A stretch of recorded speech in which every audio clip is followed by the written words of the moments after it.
Bismillahirrahmanirrahim. Assalamualaikum warahmatullahi wabarakatuh. Bertemu kembali dengan kami Sumarno dalam belajar Al-Quran Hadis.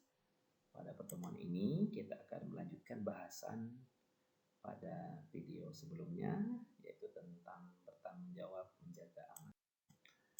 Ayat yang akan kita analisis dan kita uraikan kandungannya pada kesempatan ini adalah Quran Surah Hud ayat 117 sampai 119.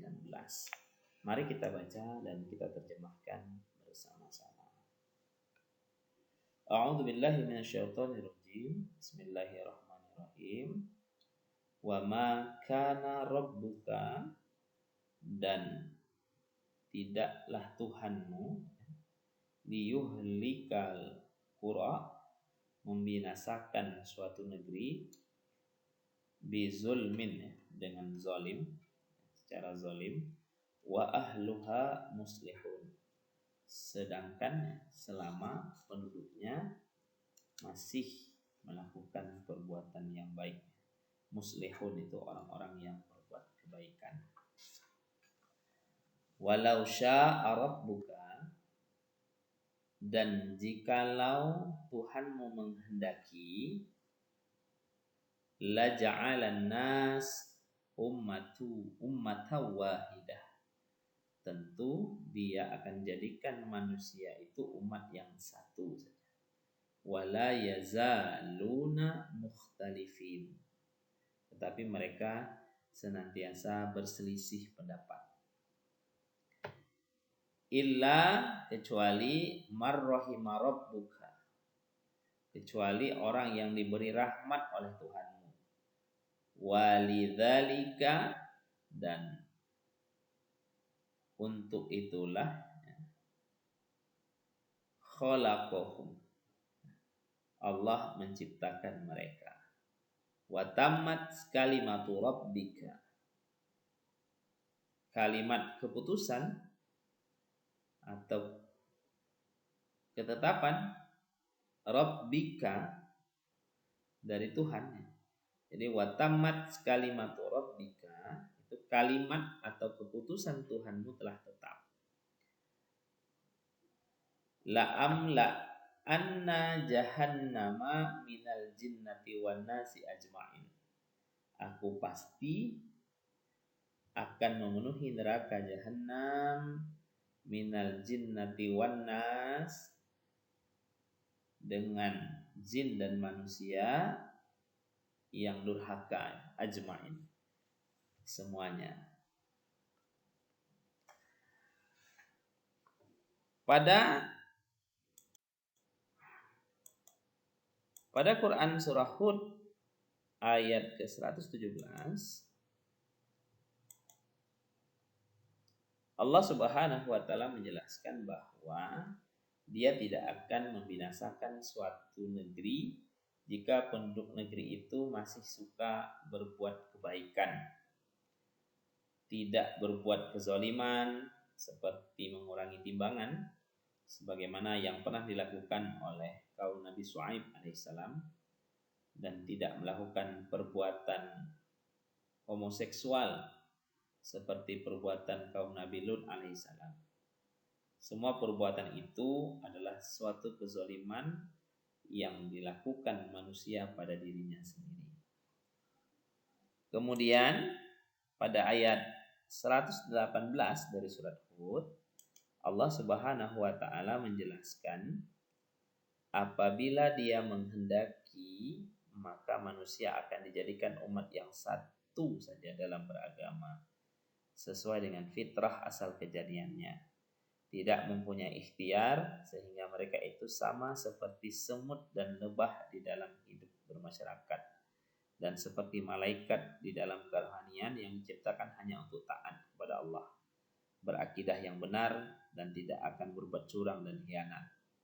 Akan tetapi Allah Subhanahu wa Ta'ala menjadikan manusia itu mempunyai usaha untuk berbuat sesuatu dengan ikhtiar tanpa ada paksaan, dan dijadikan berbeda-beda dalam kemampuan dan pengetahuan. Sekalipun pada mulanya manusia itu merupakan umat yang satu, tidak terdapat perselisihan di antara mereka, tetapi setelah mereka berkembang biak, timbullah keperluan dan keinginan yang berbeda-beda, sehingga timbul pula lah perbedaan dan perselisihan yang tiada henti. Di ayat 119, di ayat 119, Allah Subhanahu wa taala menjelaskan bahwa kebanyakan manusia asik berselisih. Tidak saja berselisih antar penganut umat beragama, tetapi internal penganut agama pun senantiasa berselisih. Kecuali orang-orang yang mendapat rahmat dari Allah Subhanahu wa taala, diberi taufik dan hidayahnya, mereka bersatu dan selalu mengusahakan persatuan agar manusia taat pada peraturan dan ketentuan Allah Subhanahu wa taala, mengerjakan apa yang diperintahkan Allah dan menjauhi apa yang dilarangnya. Demikianlah kehendak Allah Subhanahu wa taala mengenai kejadian manusia. Ada yang mendapat rahmat, taufik dan hidayahnya sehingga mereka bersatu menggalang persatuan, dan mereka termasuk ke dalam golongan orang-orang berbahagia yang akan menjadi penghuni surga. Adapun yang tak putus-putusnya berselisih, maka masuklah mereka ke dalam golongan orang-orang celaka yang akan menjadi penghuni neraka. Bagaimana sikap dan perilaku sebagai wujud pengamalan dari Quran surah Hud ayat 117? Yang pertama adalah menghindari diri dari perbuatan zalim yang menyebabkan murka Allah.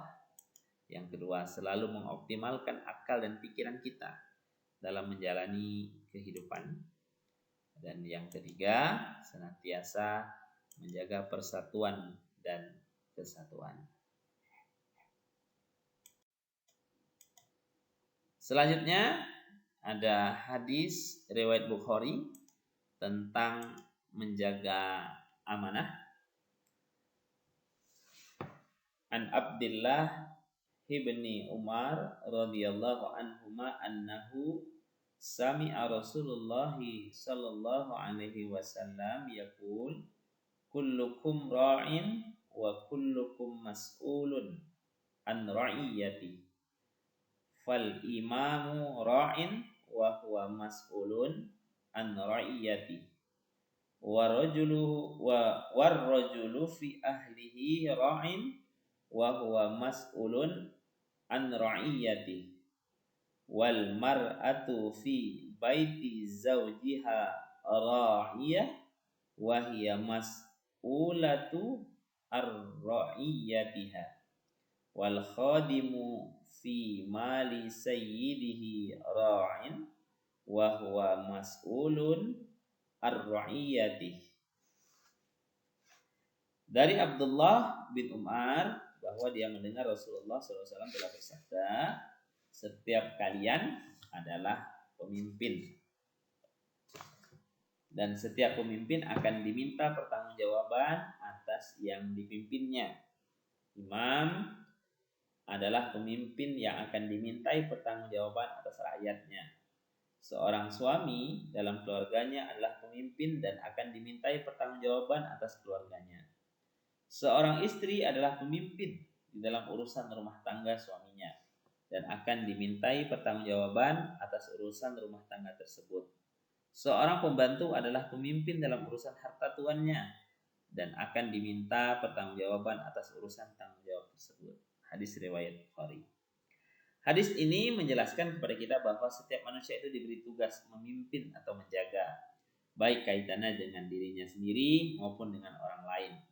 Secara pribadi, seseorang diberi tugas menjaga dirinya sendiri. Pemuka atau imam diberikan tugas memimpin rakyatnya. Suami bertugas memimpin dan menjaga istrinya.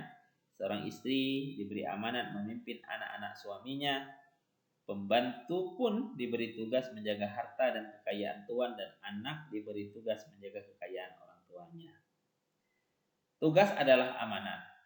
Apapun jabatan yang ada pada diri seseorang, dia harus mempertanggungjawabkan tugas yang dibebankan kepadanya di hadapan yang dipimpin dan di dalam pengadilan Allah kelak.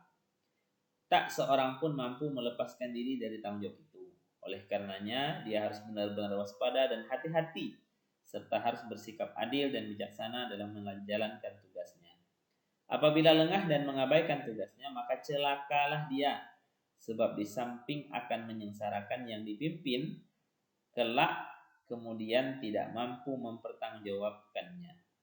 Namun apabila tugas tersebut dilaksanakan secara baik, maka dia akan selamat dan akan diberi pahala yang besar oleh Allah Subhanahu wa taala. Oleh karena itu, kita harus benar-benar waspada dan hati-hati dalam menjalankan tugasnya. Selanjutnya, ya, jadi kandungan dari hadis tersebut ya, menyatakan bahwa setiap manusia diberi tugas memimpin atau menjaga, baik kaitannya dengan diri sendiri maupun orang lain. Selanjutnya ada hadis riwayat Abu Dawud. Murus sobiya bis shalah idza balagha sab'a sinin wa idza balagha asyra sinina fatribuhu 'alaiha. Perintahkanlah anak-anak untuk salat ketika berusia 7 tahun dan pukullah mereka jika tidak mau menjalankan salat ketika mereka berumur 10 tahun. Dalam Islam, salat itu sangat penting. Salat itu adalah tiang agama. Kalau salat ditinggalkan, maka robohlah agama Islam yang ada di dalam diri orang yang meninggalkan salat. Nabi Muhammad SAW sangat memperhatikan hal tersebut, sehingga beliau memerintahkan kepada umatnya agar mengajari anak-anaknya untuk sholat, paling tidak pada umur 7 tahun. Di bawah umur 7 tahun pun boleh diajarkan. Jika anak-anak tidak mau menjalankan sholat, padahal mereka sudah berumur 10 tahun, Nabi memerintahkan umatnya untuk memukul mereka. Tentu saja kata memukul ini memiliki banyak makna. Yang jelas bukan memukul seperti orang dewasa memukul orang dewasa. Memukul bisa berarti memberikan peringatan atau memukul yang tidak melukai. Dan ini bukanlah adegan kekerasan terhadap anak. Ini merupakan pelajaran agar anak-anak menyadari betapa pentingnya sholat. Selanjutnya ada hadis riwayat Imam Bukhari dan Muslim. Haqqul muslimin ala muslimin khamsun. Raddus salam wa iyadatul maridi wattiba'ul janaizi wa ijabatud da'wah wa tashmitul atis.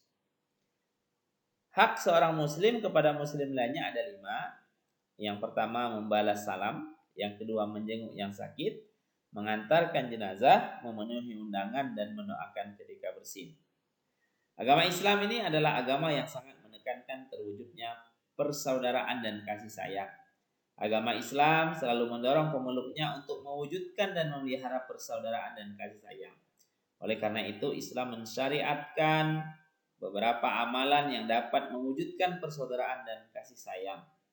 Hadis ini menjelaskan hal-hal yang dapat meneguhkan persaudaraan dan kasih sayang, yaitu dengan melaksanakan kewajiban-kewajiban sosial terhadap sesama muslim. Dalam hadis itu diungkapkan dengan hak muslim atas muslim lainnya. Dalam bahasa Arab, ungkapan ini bisa bermakna wajib dan juga bisa bermakna sunnah yang sangat dianjurkan. Karena hak artinya sesuatu yang tidak sepantasnya ditinggalkan.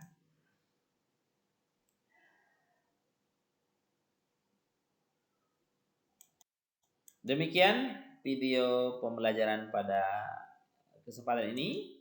Sekaligus video ini menjadi video penutup dari pembahasan materi tentang menjaga amanah. Dan insya Allah kita akan berjumpa pada video pembelajaran selanjutnya dengan materi pelajaran yang berbeda. Terima kasih. Assalamualaikum warahmatullahi wabarakatuh.